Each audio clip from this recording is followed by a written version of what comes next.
Hellblade may not be the type of game that you like to play. Hellblade may not be the type of game that I like to play. But to sit here and say that Hellblade is a 4 out of 10, that goes beyond fanboyism. This goes beyond hypocrisy. And this is what we are seeing here when we examine the fallout of the Hellblade reviews. You see, since Hellblade came out, we would have seen a number of different reviews and impressions of the game. There were fans reacting on both sides. On the Sony side, we had ponies reacting like if their brains were melted. For the first time they would have seen a game look this good.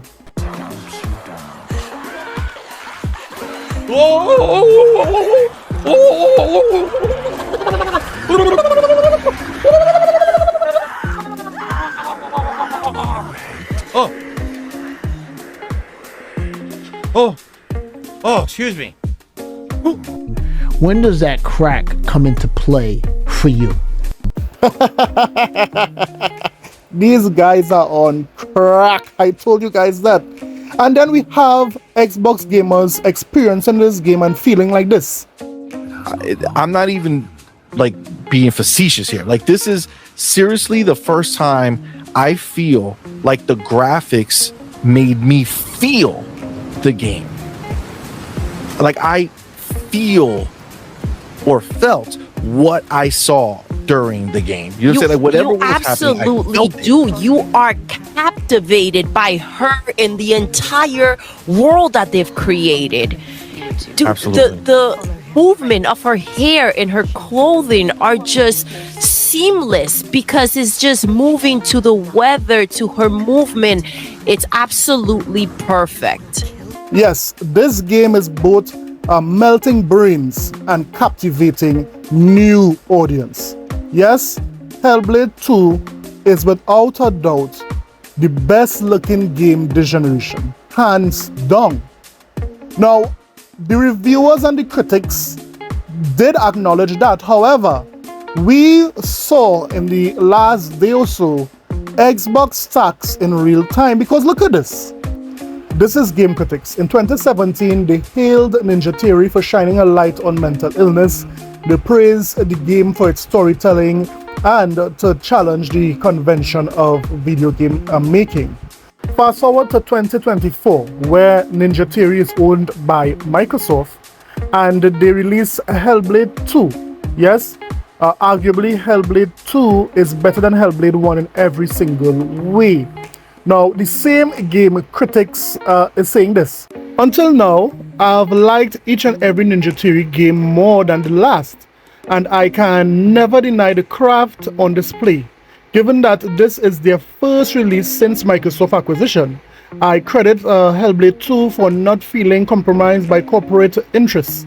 But that only makes it more baffling that it lacks any real vision that I was able to discern. It's not an offensively bad experience, and yet I can only offer one of the most damning criticism imaginable. I have no idea why it was made. Yes, so this here is the critic, whether it be the same person who reviewed Hellblade 1 or not. Here we are seeing a clear bias, because we are not seeing they are complaining about the graphics, they are not complaining about the frame rate, they are not complaining about the story is bad, they are not complaining about any of the technical aspects of the game. Their criticism is that here what? It is owned by Microsoft and they don't know why it's made. Look at the reviews.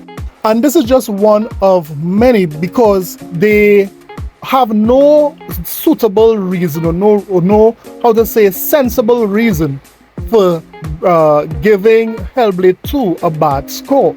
But this here is Xbox stacks in real time. We even saw Dreamcast guy being caught in 4K saying this. Cast Guy here reviewing today Hellblade Senua's Sacrifice. When talking about games nowadays, we usually refer to projects as either being AAA or indie, essentially meaning is it a big budget, beautiful looking title or a smaller experience that depends more on being unique than just flashy. The developers over at Ninja Theory are attempting to carve out a third option though, an adventure that looks and plays great but is cheaper and shorter than other stuff you might find. Vets are searching for puzzle runes felt slightly harder at all times because the viewpoint is basically sitting on my shoulder. Other than that, I think we have a project here that's going to earn loads of rewards for its daring design. Okay, so we've heard some good and some bad, but let's go to the ratings board and put a big number on it. I am giving Hellblade: Senua's Sacrifice a 9.5 out of 10.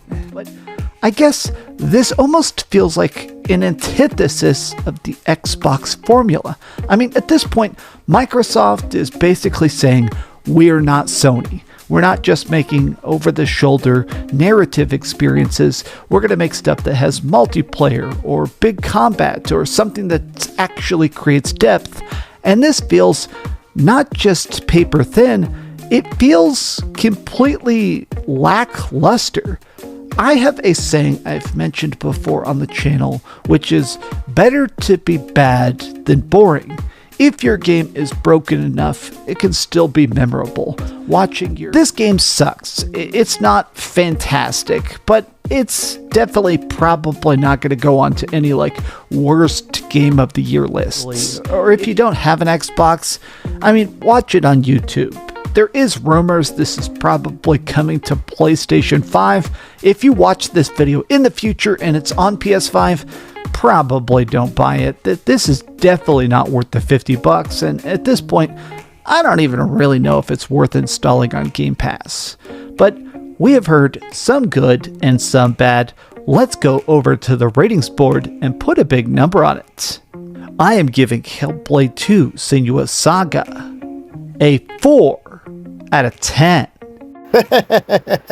Dreamcast guy is a joke, but it just underscores what this guy said a couple of months ago. True of all game reviews, and I cannot stress this enough. Every review of any game ever, whether it's from me, IGN, GameSpot, SkillUp, whoever, everybody has biases. Everybody. And guess what? At places like IGN and SkillUp and me, if we like a certain type of game, if I really like third-person adventure narrative games and I get presented with a really high production value, very well-written one, the odds of me rating that highly are much higher than it would be for somebody, let's say, that only plays survival games and doesn't really like the narrative stuff. So for these types of games, they are assigning the reviewer who likes these kinds of games and is experienced with these types of games to review it. You can try to be as objective as possible. I don't think it's possible to have a truly objective review. That's why I think it's important to disclose your biases. That way the audience knows where you're coming from. Now, Luke Stevenson Live said it well here. I couldn't say it better myself. So it is true that these reviewers should disclose their biases so the person who is watching your reviews would know where you're coming from. But this is where we are in gaming, where these gaming news outlets would have already chosen their sides, and of course they would make sure that whoever game they are reviewing, their bias would be in full display. But let me hear what you think about that. Today what we are going to talk about is there is a big rumor talking about Microsoft is proposing to buy another big player in the gaming industry, and Sony announces they are trying to make some sort of Kando, but we'll talk about it. So you know what, it's very late to start the intro, but let's get it. This is a sickness! Let's get it. Let me just say very quickly, if you are new around here, if you like content like this, please consider subscribing. Don't forget to like and share. Let's get straight into the video because we are late. First up, let's discuss Sony's corporate strategy meeting for 2024. Now, they had their blowout meeting last night, or yesterday for them. And they spoke about a lot. They did not talk much about gaming. There was more like TV, anime. But yes, they did show us what they want to make and what vision they are envisioning for the next 10 years. They also had a new video that was shown so that persons could get an idea what Sony wants for the next 10 years. Look at this. Please watch a video portraying the future we envisage in this long-term vision.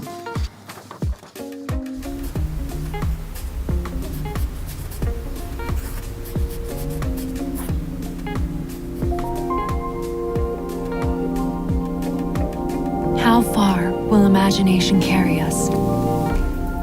Farther than we can see.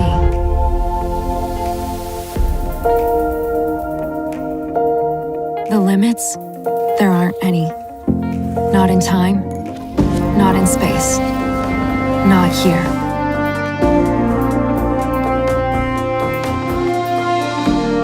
We're free. Free as anything. Free to dream and create. Colors you can almost touch. Lights that dance in the dark. Sounds you can feel in your bones.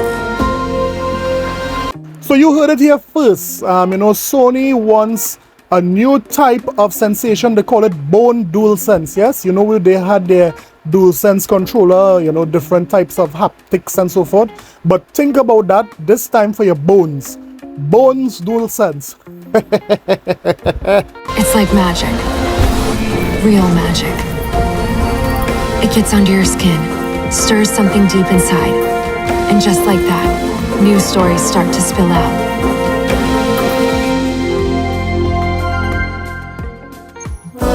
Those stories, that fire inside us, it's catching, it's gonna leap, bound over the tangible. Here I come. Oh, here I come. The digital, into realms untrodden, unimagined, beyond the edges of our little worlds, and into places no one's dreamed of yet. We're linking arms with every story out there, making them deeper, richer, something you can feel. They call it Kondo. Wait, are you talking about Kando or Kaido?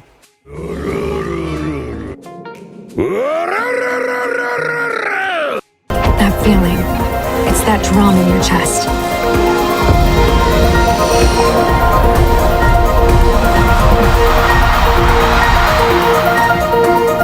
Because these dreams, they're not just ours. We're passing them on, handing them down toward a future that thrums with heart.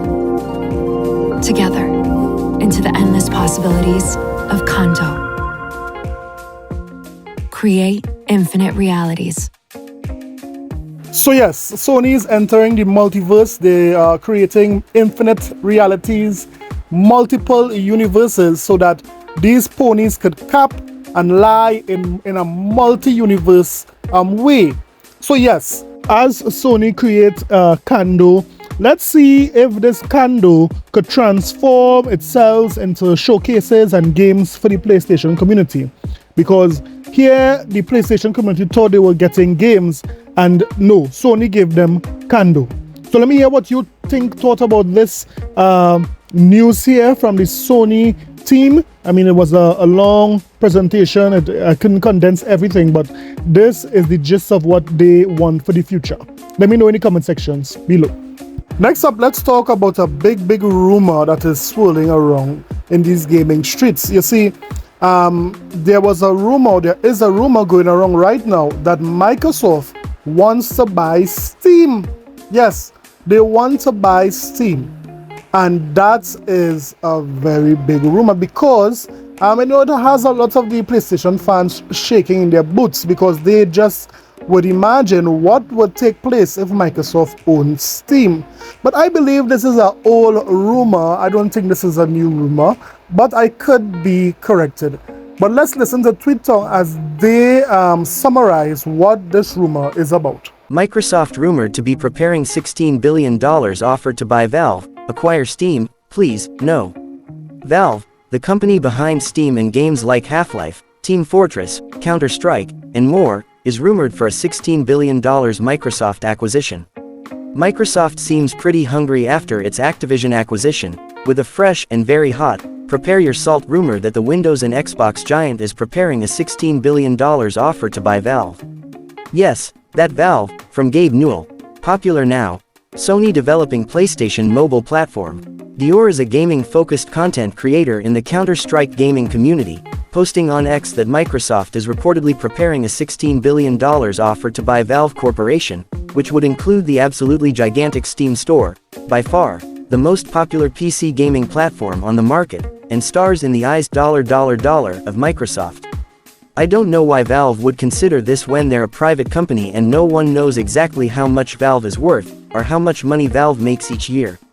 There are some estimates that see Valve pulling in over $10 billion per year in revenue, with Valve CEO Lord Gaben Newell reportedly has a net worth of over $4 billion.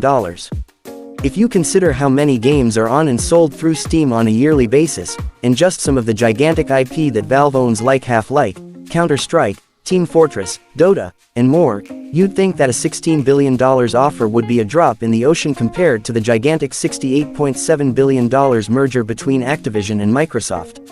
How has that gone lately? I personally don't see how or why Valve would want to sell, when it is a money printer on its own, forever.